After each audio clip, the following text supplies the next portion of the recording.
This is Ashok. మనం బంధాలను ఏర్పరచుకోవటం చాలా సులువు, కానీ ఆ బంధాలని నిలబెట్టుకోవడానికి మాత్రం మన జీవితం సరిపోదు. ఓకేనా ఫ్రెండ్స్? Thank you.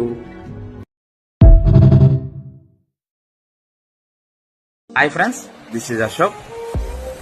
ఈ సమాజం ఇప్పుడు ఎలా ఉంది అంటే, మనం బాగుపడితే చూడాలి అనుకునే వారికంటే మనం ఎక్కడ బాగుపడిపోతామో అని బాధపడేవారే ఎక్కువగా మన చుట్టూ ఉన్నారు. ఓకేనా friends? Thank you. Hi friends, this is Ashok. మంచివాడు ఎన్ని మంచి విషయాలు చెప్పినా ఎవ్వరు నమ్మరు, కానీ ముంచేవాడు ఎన్ని అబద్ధాలు చెప్పినా నమ్ముతారు. అందుకేనేమో ముంచేవాడు మందిలో ఉంటాడు, మంచివాడు ఎప్పుడు ఒంటరిగానే మిగిలిపోతాడు. ఓకేనా ఫ్రెండ్స్? Thank you.